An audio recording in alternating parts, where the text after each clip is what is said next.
So thanks so much, Don, for coming. Welcome to our Project Emerald pilot. Natasha is, thank you so much, Natasha, for working through this summer with us. And I want to formally thank Tara Taylor, one of our instructors in technology. She's one who taught the computer science part of it. And then also our intern, Elise Beatty. So it's been a great learning experience. I am so excited to share. Can't wait for Natasha to share the pitch. This is her final pitch here on August 4th in 2021. So Natasha, you have the floor. Just remember also to share your app, okay, you have the floor. Okay.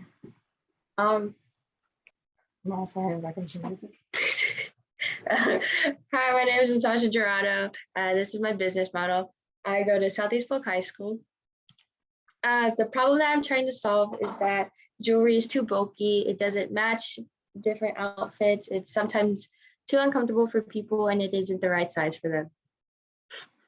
My customer discovery interviews. For my second pitch, I had 12 interviews and the key takeaways were comfort and losing the back of earrings. My third pitch, I had 17 interviews and key takeaways were making petite, people wanted me to make petite jewelry and sometimes the jewelry was too sharp.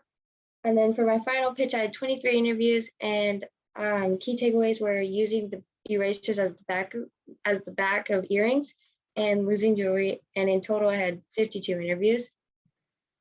The value that this will have for customers would be making sure that the jewelry isn't too sharp, too uncomfortable to wear, or too bulky.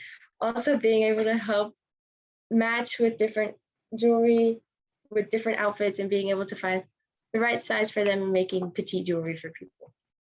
People who will benefit from my value proposition would be the ones who often wear jewelry and like to match with different clothing with different designs of jewelry. Also being able to choose what they want, and petite people would also be able to benefit from my value proposition.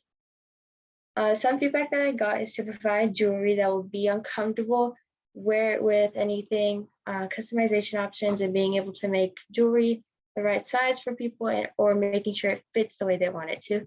This feedback would be helpful to verify that I'm doing what people want or like comfort, and making sure that I can do that so people will wear the jewelry that I would make. I'm sharing my value proposition by using Etsy for people to see the different types of jewelry. I will get different customers from family and friends. I will ask them if they could help with telling other people or posting about my business. I will also use an app or a website so people can see what my jewelry business will have.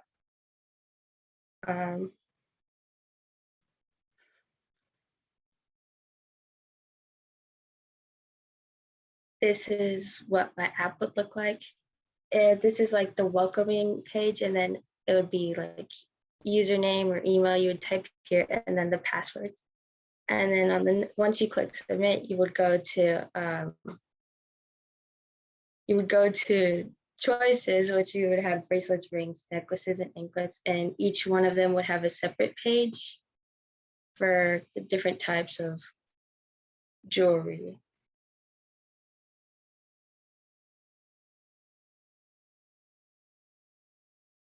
The types of pricing strategy that I would use that will create the most profit potential are advertising or asset sales. For right now, my cost structure for my business would be $21,426. The things that will create value to my business would be people who would be able to help build the different types of jewelry, and materials would also be one due to the jewelry making. The thing that I would not do by myself would be jewelry making in order to make more jewelry for people that I have ordered. The most important asset or resources would be people so that they could help out and the jewels and strings in order to help make jewelry. That was it for my business model. Thank you for listening.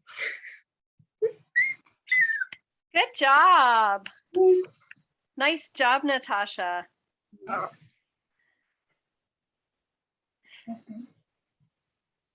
You did a good, you did a nice job. You went through and figured a lot of things out with regards to your business. Tell me a little bit about how your app would help you to kind of drive people to your business or help them navigate. I guess tell me how that all ties together. I guess my app would help people with navigation, or like to help me get more business would be like all the different designs, or like some things. Obviously, there would be more description for the things, like what comfort and like how you could design it, and then basically that would be it. Yes. I like that. I mean, I think it's very simple in the sense that in a good way, right? Like you're basically saying, if you want to find these different types of jewelry, you kind of split it into different categories. So are you actually interested in making jewelry? Yeah. Okay. Have you done that before? No, not really. Okay. Kimberly, what questions did you have for Natasha? Natasha, so what, you talked about your financial being about $21,000. If you had to cut costs, where would you cut the cost? It'd be like cut costs as in Expenses. probably would be the rent office or buying a cheaper computer. And what would you do? Buying a cheaper computer, definitely. Why did you choose rent? I guess it's because I would just preferably like live in my mom's basement and just pay her rent, since it might be cheaper. Great. What number did you get? If you cut your rent, what was the approximate number your startup cost would be then? I think it'd be like 18,000 or 17,000, around there. Yeah, around 10,000 or something. So we kind of did analysis to understand what that impacted the income statement. Okay. Here's a question I have for you. Would you do this class again? I got you. Just be truthful. Yeah. Okay. Would you share with others? Yeah. And then why?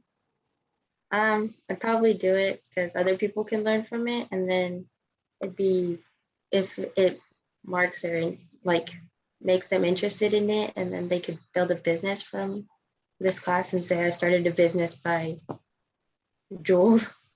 And then what was your biggest takeaway from starting a business? I don't really know. Probably like all the probably how much you probably have to put into it, or like all that work. It's a lot of work, isn't it? It's Yeah. I was impressed with your customer discovery data slide. I don't know if you saw me, but I gave you a thumbs up. And I think you did a really nice job of laying out all of these different people that you interviewed and kind of what it was that they didn't, maybe what they're looking for in terms of things that bother them about jewelry, right? And also things that they want from jewelry, to kind of try to start looking and finding your niche. Was that hard or easy? Like when you were kind of I mean, it's 52 interviews. That's a lot of different interviews. I guess it was hard because they also had to find time. So do you feel like your jewelry business would somehow like tackle the issues that they had or the problems that they saw around jewelry, or probably. So. Yeah, that's would be one recommendation, that if you hear people with jewelry or with anything else, if you hear people starting to talk about things that bug them or the problems that they see, that's the skill that you can start to hone in on and just start keeping a little journal of all the things that other people have as problems. And sometime you're going to find one of those problems that's something that you think you could solve. Excellent. Well, we just thank you so much, Natasha. Great job on sticking through the program. And we actually have a date for her exam.